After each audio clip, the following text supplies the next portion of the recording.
ओम शांती. आज आहे 12/11/25 आजची साकार मुरली. बाबा म्हणतात, गोड मुलांनो, तुम्ही ड्रामाच्या खेळाला जाणत आहात म्हणून धन्यवाद व्यक्त करण्याची काही आवश्यकता नाही आहे. प्रश्न: सर्व्हिसेबल मुलांमध्ये कोणती सवय जराही नसली पाहिजे?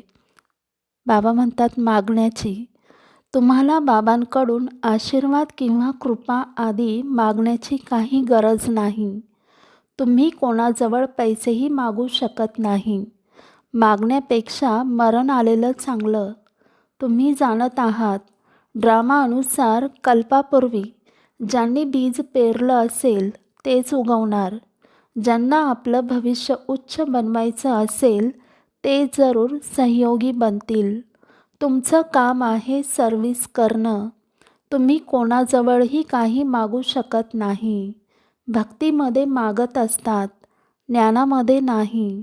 गीत आहे, मुझको सहारा देने वाले तेरा शुक्रिया. ओम शांती. मुलांच्या मुखातून धन्यवाद हा शब्द बाप, टीचर, सद्गुरूसाठी निघू शकत नाही.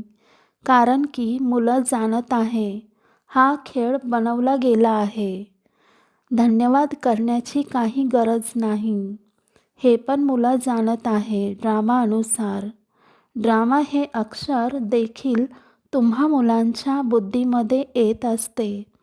खेळ हा अक्षर बोलल्यामुळे संपूर्ण खेळ तुमच्या बुद्धीमध्ये येत आहे. म्हणजेच स्वदर्शन चक्रधारी तुम्ही आपणहून बनत आहात.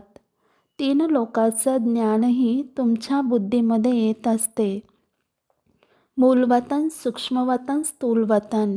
हे पण जाणत आहात की आता खेळ पूर्ण होत आहे. बाबा येऊन तुम्हाला त्रिकालदर्शी बनवत आहे.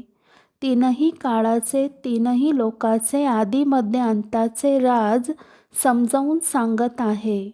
काळ समयाला म्हटले जाते. ह्या सर्व गोष्टी तुम्ही नोट केल्याशिवाय आठवणीत राहू शकत नाही.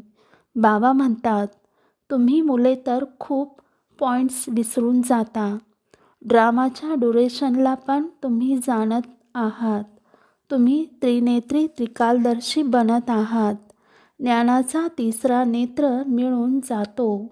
सगळ्यात मुख्य गोष्ट आहे की तुम्ही आस्तिक बनत आहात. हे ज्ञान तुम्हाला मिळत आहे. बाबा म्हणतात, जी मुले सर्व्हिसमध्ये तत्पर आहेत त्यांच्याच मुखातून ड्रामा हा शब्द निघू शकतो. बाबा म्हणतात की तुम्ही मुले जाणत आहात, आपण निधनके होतो. आता अविनाशी बाबा धनी मिळाला आहे, तर मग धनके झालो आहोत. अविनाशी सुख देणारे बाबा आहेत. नवीन दुनिया, जुनी दुनिया हे सर्व तुम्हा मुलांच्या बुद्धीमध्ये आहे. बाबा म्हणतात, प्रत्येकाची परिस्थिती आपापली असते.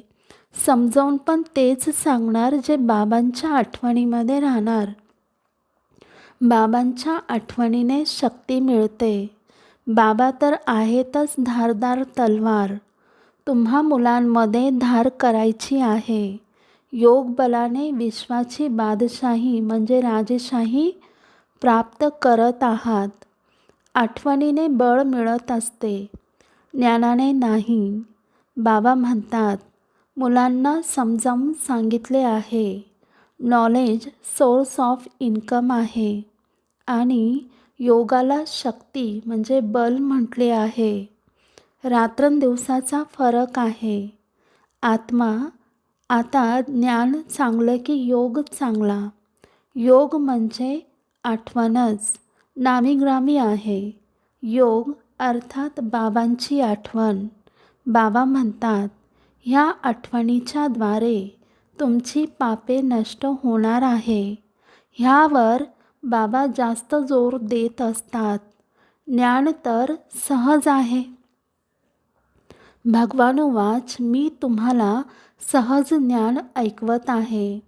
त्यामध्ये सर्व काही ज्ञान सामावले आहे. सृष्टीचा इतिहास, भूगोल आहे ना. ज्ञान आणि योग दोन्ही एका सेकंदाचे काम आहे. बस आम्ही आत्मा आहोत आणि बाबांना आठवण करत आहोत. ह्यामध्ये मेहनत आहे. बाबांच्या आठवणीमध्येच शरीराची विस्मृती होऊन जाते. 1 तासभर जरी असे अशरीरी होऊन बसलात तर किती पवित्र होऊन जाताल. बाबा म्हणतात की असे समजा आम्ही आत्मा आहोत. ह्या शरीरापासून अलिप्त शांत स्वरूप आहे. बाबा म्हणतात जितकं होईल तितके बाबांना आठवण करा. असंही नाही की बाबा आपल्यावर क्षमा किंवा कृपा करत आहे. नाही, त्यांचे गायनच आहे क्षमाशील, रेहमदिल बादशाह. हा पण त्यांचा पार्ट आहे. बाबा म्हणतात तुम्हाला तर मुरली मिळत असते, ती रेग्युलर वाचायची आहे. मुरली वाचाल तर तुमचे वर्तमान समयाचे मार्क मिळून जातील, नाहीतर गैरहजेरी लागेल. कारण बाबा सांगत आहे मुरलीमध्ये मी तुम्हाला खूप गुह्य ते गुह्य गोष्टी ऐकवत असतो. जर तुम्ही मुरली मिस कराल तर ते पॉईंट्स पण मिस होऊन जातील. बाबा म्हणतात तुम्हा गोड गोड मुलांना मी काही जास्त त्रास देत नाही. बाबा म्हणतात पवित्र बना. ब्रह्मा बाबांना स्वतःची काळजी आहे की आम्हाला नंबर 1 पवित्र बनायचे आहे. ह्यामध्ये आहे गुप्त पुरुषार्थ. चार्ट ठेवल्यामुळे समजले जाते ह्यांचा पुरुषार्थ जास्त आहे. बाबा नेहमी सांगत असतात डायरी ठेवा. खूप मुले लिहितसुद्धा असतात की चार्ट ठेवल्यामुळे सुधार खूप झाला. ही युक्ती खूप चांगली आहे. सर्वांना करायला काही हरकत नाही. डायरी लिहिल्याने तुम्हाला खूप फायदा होईल. डायरी पण म्हणजे बाबांना आठवण करणे आहे. त्यामध्ये बाबांची आठवण लिहायची आहे. डायरी पण मदतगार बनेल, पुरुषार्थ होईल. डायरी तर लाखो करोडो भेटत असतात. नोट करण्यासाठी सर्वात मुख्य गोष्ट आहे नोट करण्याची. हे कधी विसरू नये. रात्रीच्या वेळेस हिशोब लिहायला हवा. मग माहीत होईल की आपले नुकसान झाले आहे. कारण की जन्मजन्मांतरीचे विकर्म भस्म करायचे आहेत. अच्छा, बाबा म्हणत आहेत सतयुगामध्ये आपण खूप मालामाल होतो. आज गरीब आहोत. पुन्हा विश्वाचे मालक बनत आहोत.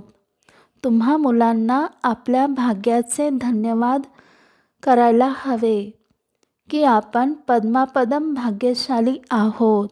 अच्छा, बाबा म्हणतात गोड गोड.